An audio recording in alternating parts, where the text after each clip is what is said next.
दोस्तों, आज हम बात करेंगे जिद्दी होना क्यों ज़रूरी है। जिद्दी होना बहुत ज़्यादा ज़रूरी है किसी भी मुकाम पर पहुंचने के लिए। जिद जब तक नहीं होगी तब तक हौसले बुलंद नहीं होंगे, तब तक हम हार को अपने ऊपर हावी होने देंगे। बचपन से आपने सुना होगा कि बेटा इतनी जिद मत करो, इतनी जिद करना अच्छा चीज़ नहीं होता। लेकिन मेरे हिसाब से जिद करना सबसे अच्छी चीज़ होता है। जब तक आप जिद नहीं पालोगे एक लगभग असंभव टारगेट को पाने की, तब तक आप कभी भी बड़ा टारगेट नहीं पा सकते।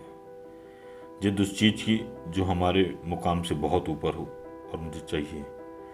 जिद का मतलब मेरे लिए होता है ऑब्सेशन। एक चीज़, एक टारगेट जब आपके दिमाग पर हावी हो जाए और उससे बड़ा कोई भी चीज़ उस समय पे ना लगे, वो होता है ऑब्सेशन।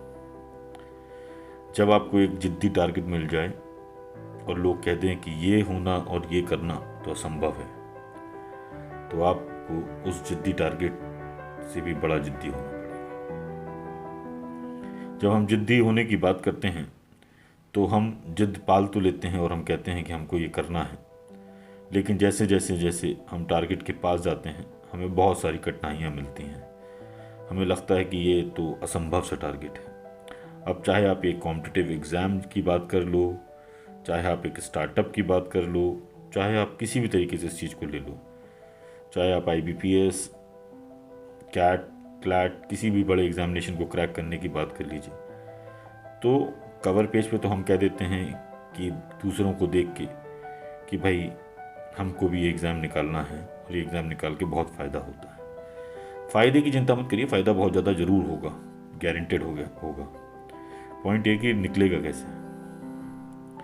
और सिर्फ कह देने से, बड़े बोल देने से, ओवर हाइप सेंटेंस बोल देने से कि मैं ये करूँगा, काम हो नहीं जाएगा। ये जिद बहुत ज़रूरी है, लेकिन इसके साथ साथ एक चीज़ और ज़रूरी है, डिटेलिंग। अपने टारगेट का सही एनालिसिस करना, अपने टारगेट की सही पहचान करना और अपने टारगेट से मैं कितना दूर हूँ उसका सही एनालिसिस करना।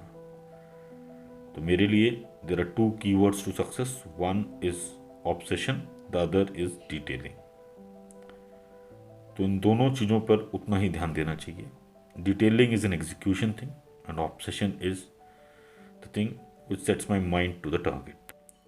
तो जब तक हम ये बात नहीं समझ लेते कि डिटेलिंग नहीं करते हैं कि इस टॉपिक को करने के लिए, इस टारगेट को पाने के लिए हमको कितने चैप्टर्स करने हैं, उस चैप्टर्स में कौन कितना भारी है, मैंने क्लास 10th में कौन सा चैप्टर सही से नहीं किया था जिस पर मुझे डर लगता है, कौन सा चैप्टर मुझे बहुत अच्छे से आता है, इसमें बहुत अच्छा कर लूँगा। तो I need to do a realistic analysis for that. ठीक, सिर्फ कहने और चाहने से काम नहीं बन जाएगा, उसको पूरा करना पड़ेगा। तब जब तक हम डिटेलिंग पूरी नज़दीक से नहीं कर पाएंगे, उस टारगेट के पास नहीं पहुंच पाएंगे, तब तक काम बनेगा नहीं। तो detailing for me is ability to reach to finer points and task. ठीक, तो जब तक आप उस टारगेट को सही में जीने नहीं लग जाएंगे, इस कदर चाहने नहीं लग जाएंगे, तब तक आप नहीं पहुंच पाएंगे। आपने सुना होगा, it's all about the journey, it's not about the destination. यहाँ पर भी बिल्कुल वही बात चालू होती है। जब आप ये टारगेट उत्तीर्ण कर लोगे, उसके बहुत सालों बाद अगर आपको पूछा जाएगा कि उस समय पे की बात कर याद करिए तो क्या सबसे इम्पोर्टेंट चीज़ थी, तो आपको वो डेस्टिनेशन नहीं याद आएगा, डेस्टिनेशन के दौरान की जर्नी जरूर याद आएगी कि यार उस समय पे मैंने ऐसी मेहनत करी थी जिसके लिए मैं अपने आप को गौरवान्वित समझता हूँ। वही है। तो जर्नी से विश्वास रखिए। जर्नी मतलब एग्जीक्यूशन, और एग्जीक्यूशन आता है डिटेलिंग से। तो कभी भी ऐसा नहीं होता है कि मुझसे ज़्यादा अक्लमंद आदमी, मुझसे ज़्यादा फिजिकल स्टैमिना वाला आदमी या मुझसे ज़्यादा होनहार आदमी इस टारगेट को अचीव कर लेगा और मैं नहीं कर पाऊँगा।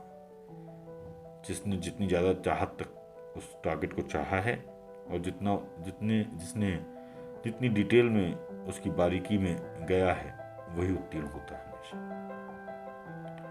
दोस्तों, आज का मैं अपना विषय यहीं तक रखता हूँ। तो अपना ध्यान रखिएगा। धन्यवाद।